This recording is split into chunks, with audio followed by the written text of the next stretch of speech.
weighted vest. Struggling with my calf. I've got an old man's calf at the moment, so I'm looking after it just by walking currently.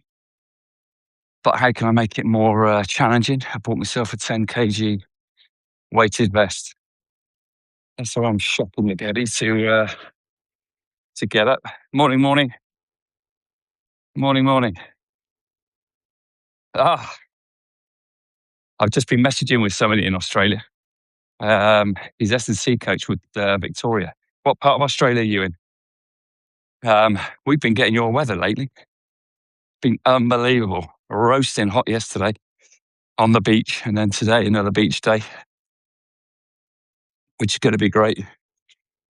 Oh, exactly where he is. I hope your pre-season's going well. I work with Joel Tratt, S&C coach, who used to be at Somerset when I was working there. One of the very few S&C coaches that didn't actually play cricket himself, but was curious about bowling. He was such a lovely bloke, very knowledgeable about his art, but he took real interest in kind of asking these questions. Where's this bowler now? And Barnesy, where do you want him to be? How can I help as an S&C coach? So technically, tactically, physically, mentally, and lifestyle-wise, Joel Tratt took the time to have conversations about how he can help me as a bowling coach. Those people are fairly rare in my experience. There are some who take a real keen interest in bowling as opposed to just going into the gym and doing like a very separate gym session. Each player that look to enhance skill. And that is the thing when you get to S&C programs. We all know that strength and condition is becoming more and more important, to be honest. Maybe, I think it was there. It just looks now in the gym as opposed to like more manual jobs. It's hard work, it's graft, physically demanding, which is like what you put in the gym, like an 8-hour shift.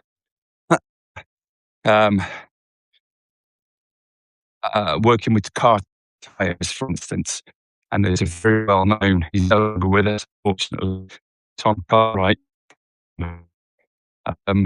His winters, back then it was only 6-month professional contract. His winters were spent working with a car factory a tire manufacturer, where he was literally taking tires off the conveyor belt, putting them onto cars, working core, work legs because he was squatting down, kind of stuff. Is pros now.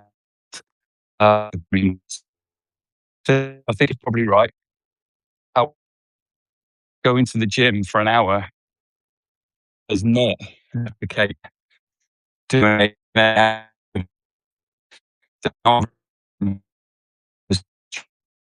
Replicate an 8-hour shift picking potatoes or something like that. Going to the gym for an hour does not replicate spending 7 hours in the field bowling 20 overs. But if you get a good S&C coach, which Joel Tratt was and is working with the Vics now, you can move towards that, physically getting them ready, more robust, working with bowling coaches, working with getting them bowling the right number of overs, because physically bowling is great for bodies, because it stresses the body, stresses muscles, stresses bones, and given the right amount of recovery afterwards, the body makes those adaptations. It grows back stronger. So Joel Trout, I was just on the phone to him there. Not so much me. Oh, okay. Tell me about tell me about your son. In the meantime, what I want to do is just hop on here and talk to you a little bit about um, a conversation I had with a bowler I'm doing some work with online. Wasn't particularly happy with the way the bowler was coming out. And there is absolutely a place for having those sessions where you lower the intensity and it becomes more feeling the ball come off of your fingers, seeing what the seam position is like if you make those adjustments with your grip. That is absolutely part of learning, part of the development of skill. However, if you constantly only train at a much lower intensity than you would play, you are training at that intensity. But as soon as you jump up, you're a different bowler. So training at low intensity, you are becoming a different bowler. Just like if you train at higher intensity and you check those markers of, am I running well, technically efficient? What's my position like as I am jumping?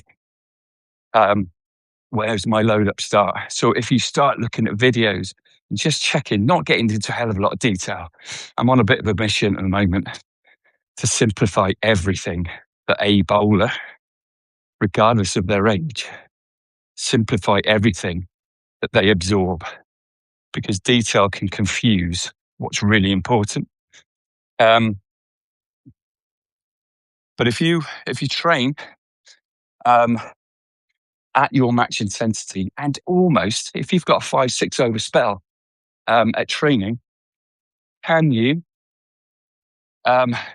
train at your match intensity for the first 2 overs, and then for 2 overs, can you ramp things up for 12 balls? Can you get aggressive? Can you feel like you are running in slightly quicker than you normally would in a match? Can you check the videos and just check those good positions where your behind ball release safe position? You ramp that for 2 overs, and for 2 overs, just come back down and what feels like your match intensity, not cruise. Or it might feel like cruising after you've ramped it up for 2 overs. But then what you're doing, it's almost like you're shocking the body. And that is where you make those adaptations. And if you make adaptations, you become a different bowler. Okay, I do feel coaches, because there's so much information out there, coaches impart technical detail to young players where it doesn't need to be the case. Young players do not need technical chat.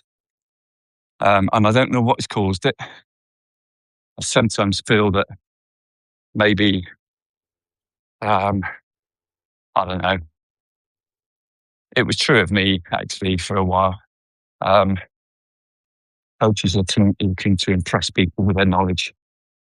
But players, most club players, senior club players, and in my opinion, pretty much every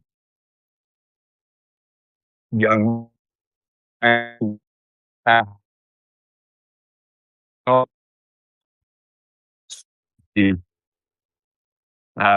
where their enemy, where it needs to be, what and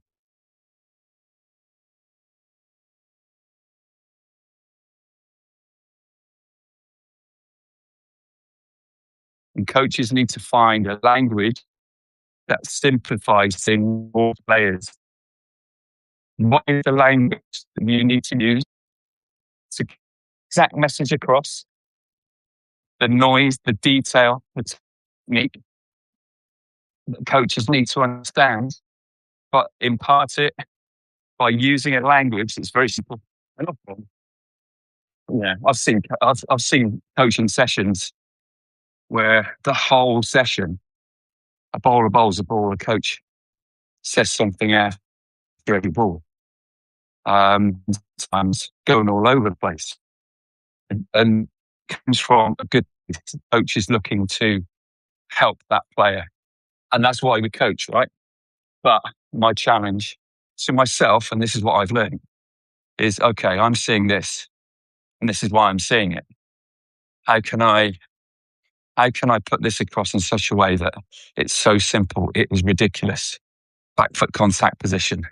If I want a bowler to engage that left side a little bit more, because a stretch is then stored energy that a bowler can use another frame or two in front. How can I, what language can I use to help that bowler understand? Okay, can you, for a fraction of a second, feel like you are reaching for the top shelf? Something like that. If I'm trying to get a bowler to rip down harder behind the ball, I get so many questions around pace. What sort of language can I use to help them understand how to rip down harder behind the ball, how to get that transfer from back foot to front foot, and then rip down through the ball and also fold over their hips? They don't need to know all of that. Okay, what I want you to do is reach top shelf for one ball, and then the next ball, I want you to, through release, throw your bowling hand, towards the keeper. That's it. That is it. Simple language. I'm back home now. Oh, I hope that makes sense. Have you got any questions?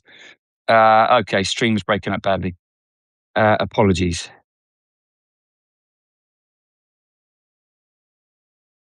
13-year-old, loves his cricket, currently okay, yeah, playing AFL. Beautiful. Beautiful. Just going to take my shoes off. I hope some of that came through.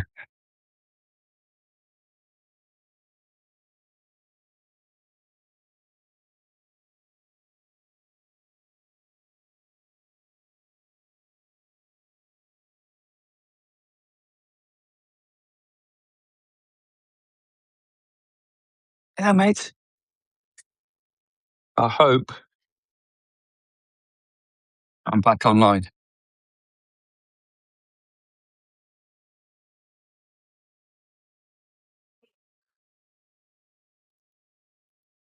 Just give me a thumbs up if I'm back online. I must be, because I'm back. I'm on the internet now. I'm back home. Your stream is breaking up badly. Sorry. I got Lou Vincent out yesterday. Beautiful. Where was he playing? Where are you playing? I hope some of that came through. I had a really important message to kind of give this morning, just around how to turn yourself into a different bowler. You had to do things differently. Can you just give me a thumbs up if you got the message around language and coming away from lowering the intensity all the time? Did you get any of that? Just give me a thumbs up.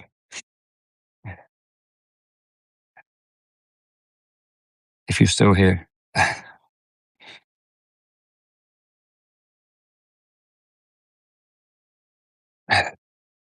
We've got a day at the beach today.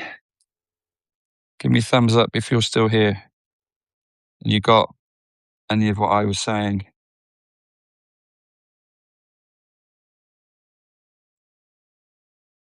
Who's on here? Tom. Where did you get Lou Vincent out? Where were you playing?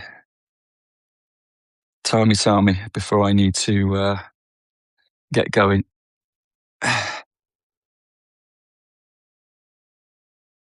Maybe nobody's here.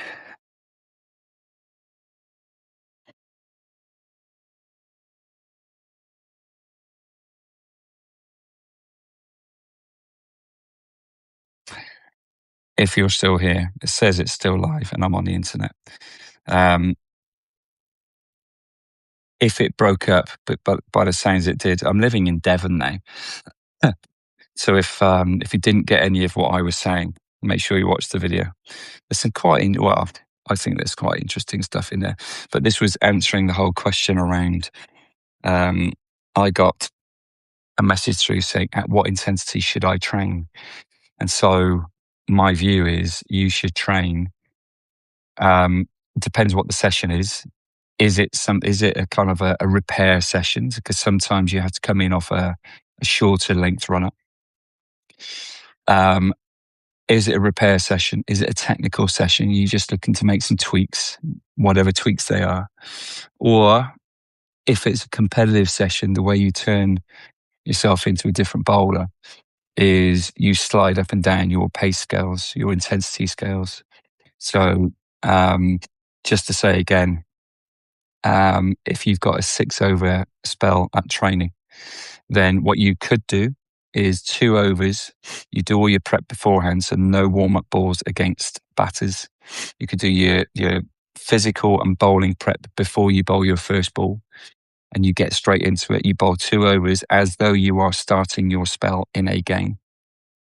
Overs number 3 and 4, you ramp things up. Imagine that you have just been given the ball by the captain and they say, "I don't care how many runs you go for.